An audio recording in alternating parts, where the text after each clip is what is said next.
नमस्कार दोस्तों, मैं योगेश तिवारी स्वागत करता हूं आपका मेरे चैनल पे।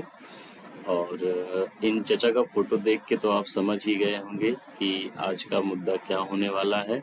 और अगर नहीं समझे हैं तो अगली स्लाइड से आपको समझ में जरूर आ जाएगा। जैसा कि न्यूज़ आ चुकी है कि 23 मई 2023 से जो है 2000 के नोट बदले जाना शुरू हो जाएंगे, जो कि 30 सितंबर 2023 तक बदले जा सकते हैं। अब दोस्तों, ये फैसला जो आया है ये रिजर्व बैंक के द्वारा लिया गया है। इससे पहले जो नोटबंदी हुई थी वो माननीय मोदी जी के द्वारा की गई थी 8 नवंबर 2016 में, और जिसमें 500 और 1000 रुपए के नोट बंद किए गए थे।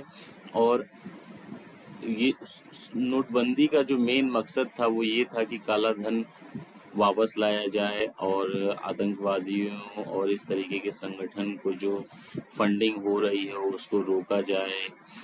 जो पैसा जो जमाखोरी की जा रही है उनको निकाला जाए, क्योंकि बहुत समय से जो है वो 500 1000 के नोट जो है लोग वो जमाखोरी करके रखे हुए थे।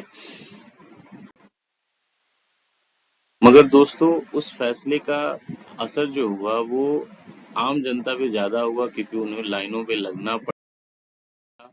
और जैसा कि आप देख सकते हैं, अब जो दिक्कत आएगी संभवतः ये मध्यम वर्गीय परिवार के ऊपर नहीं आएगी, क्योंकि मध्यम वर्गीय लोगों के पास 2000 का नोट तो होगा ही नहीं। मैंने खुद ने काफी समय से नहीं देखा हुआ है।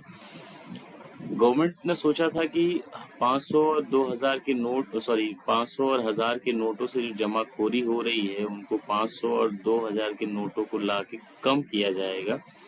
मगर ये सामान्य व्यक्ति जो थोड़ी अपनी मानसिकता को बेहतर रखता है, कुछ जानकारी रखता है, वो भी बता सकता है कि नहीं, अगर 1000 रुपए के नोटों से जमाखोरी हो सकती है तो 2000 के नोटों से जमाखोरी और ज्यादा होगी। और ऐसा ही हुआ। दोस्तों, इससे पहले जो नोटबंदी हुई थी 2016 में, उसका मेन मकसद जो था वो काला धन को वापस लाना था या जमाखोरी को रोकना था। इससे पहले भी जो है भारत में एक बार नोटबंदी हो चुकी है। 1978 में मोरारजी देसाई के शासनकाल में नोटबंदी की गई थी, जिसमें कि 1000, 5000 व 10,000 के नोट बंद किए गए थे। जब मैं इस वीडियो को बनाने के लिए जानकारी इकट्ठा कर रहा था तब मुझे ये जानकारी मिली कि नहीं, 5000 और 10,000 के नोट भी भारत में एग्जिस्ट करते थे, जो कि उस समय की 85% पॉपुलेशन ने तो देखे ही नहीं थे, जिनको बंद किया गया था, जो कुल करेंसी का 20% हिस्सा ही थे। बाद में मोदी जी ने 8 नवंबर 2016 को 500 और 1000 के नोट बंद किए। 2016 में जो नोट बंद हुए वो टोटल करेंसी का 86% हिस्सा थे। अब आप समझ ही सकते हैं कि किसी देश की करेंसी का 86% जो शेयर है वो 500 और 1000 के नोटों में है, और उनको अचानक से ये बोल के बंद कर दिया जाता है कि आज रात के 12 बजे से जो है ये लीगल टेंडर नहीं होंगे। इसका देश पे बहुत ही बुरा असर पड़ा था। लोगों को लगातार कई महीनों तक लाइन में रहना पड़ा। अपनी रोजमर्रा के खर्चों के लिए उन्हें पैसे नहीं थे उनके पास। और जैसा कि आपको पता है, शुरू में 2000 रुपए आप किसी बैंक से विड्रॉ कर पाते, सॉरी एक्सचेंज कर पाते थे। फिर उसकी लिमिट 4000 विड्रॉ और ट्रांजेक्शन की चेंज की बनाई गई। तो जो नोटबंदी थी 2016 में, उसका मेन मकसद था काला धन और जो इस तरीके की फंडिंग हो रही थी या लोगों के पास जो पैसे इकट्ठा थे उनको रोकने का।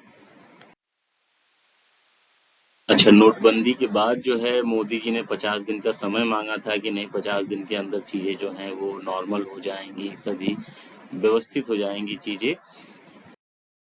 मगर हुआ क्या, वापस से 2000 के नोटों को अभी रिजर्व बैंक को जो है वो बंद करना पड़ रहा है, क्योंकि रिजर्व बैंक का कहना है कि इससे जमाखोरी और बढ़ चुकी है। वैसे ये फैसला जो है वो सभी के लिए है, मगर जो गरीब व्यक्ति है उनके पास तो 2000 के नोट है ही नहीं। इसका एक बड़ा असर जो है वो बड़े लोगों पे, जिनके पास बहुत अधिक पैसे हैं, उन पे पड़ेगा। और इसमें एक जानकारी ये भी है कि अगर आपके पास आपके नियरेस्ट बैंक में आपका अकाउंट नहीं भी है तो आप वहां पे जाके 2-2 हजार के 20,000 रुपए तक के नोट जो है आप चेंज करवा सकते हैं। दोस्तों जो नोटबंदी हुई थी उसमें जो 500 और 2000 के नए नोट बनाए गए थे, आप जैसा कि स्क्रीन पे देख सकते हैं कि 500 के 1626 करोड़ नोट गायब हैं, जिनकी की टोटल वैल्यू 8.13 लाख करोड़ रुपए है। इसका मतलब ये है कि इतने नोट जो हैं या इतने वैल्यू के नोट जो हैं वापस से जमाखोरी की जा चुकी है इन नोटों की। और इसके बाद अगर हम बात करते हैं 2000 के नोटों की, तो 2000 के नोटों की स्थिति ये है कि 2000 के नोट 54 करोड़ नोट गायब है, जिनकी वैल्यू 1.09 लाख करोड़ रुपए है।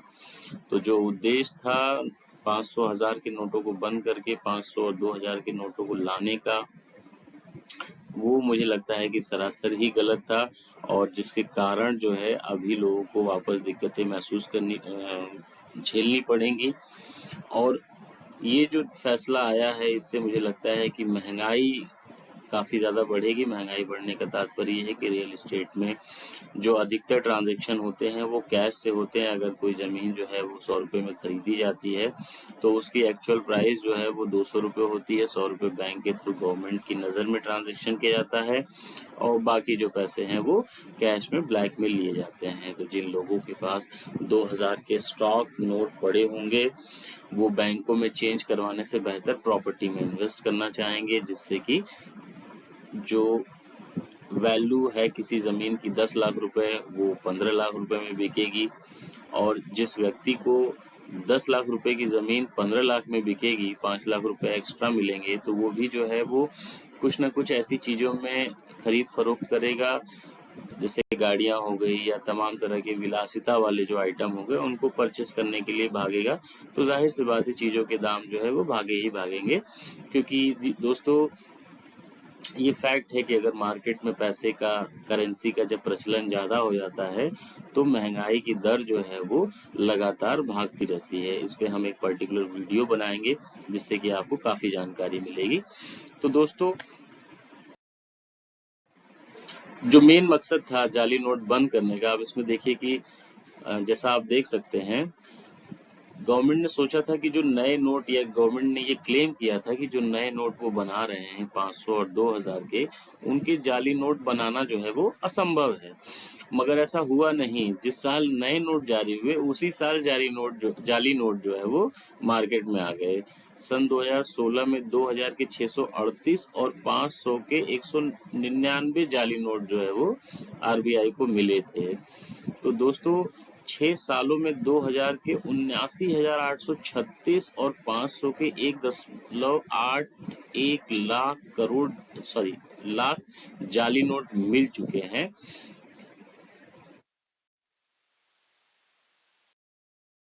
तो दोस्तों यहाँ पे सोचने वाली बात ये है कि वाकई में 2000 के नोटों को बंद करने का या सर्कुलेशन से धीरे धीरे बाहर करने का एकमात्र उद्देश्य काला धन, जमाखोरी को रोकना है, या जो मार्केट में इस समय जो तमाम तरह के एलिगेशंस बीजेपी गवर्नमेंट पे या सेंट्रल गवर्नमेंट पे लग रहे हैं उनसे लोगों का ध्यान भटकाने को है। क्योंकि हर बार ये होता है कि जब भी गवर्नमेंट पे कुछ ना कुछ एलिगेशंस और बड़े जो इस तरीके के कांड है वो बाहर आते हैं, तो कुछ ना कुछ ऐसे मुद्दों को जो है सामने लाके लोगों का ध्यान भटका दिया जाता है। किसी बाबा को सामने ले आया जाता है, किसी बाबा को सामने ले आया जाता है जिसको कि हिंदू राष्ट्र बनाना है, या मंदिर और मस्जिद के नाम पे जो है वो लोगों को भड़काने वाला काम शुरू कर दिया जाता है, जिससे कि लोग जो है वो महंगाई, विकास और रोजगार जैसे मेन मुद्दों से भटक जाते हैं। तो जरूरत है हमें अपने आसपास जो हो रहा है या गवर्नमेंट जो अच्छा या बुरा काम कर रही है, अपनी चेतना को जगा के अच्छी चीजों को या जो एक्चुअल सच्चाई है उन पे ध्यान देने का।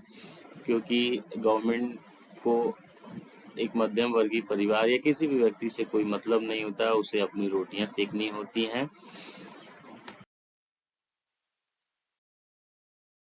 तो दोस्तों आज का आपको वीडियो कैसा लगा, प्लीज कमेंट करके जरूर बताएं। मेरे चैनल को सब्सक्राइब करें, लाइक करें इस वीडियो को और शेयर करें। धन्यवाद, नमस्कार।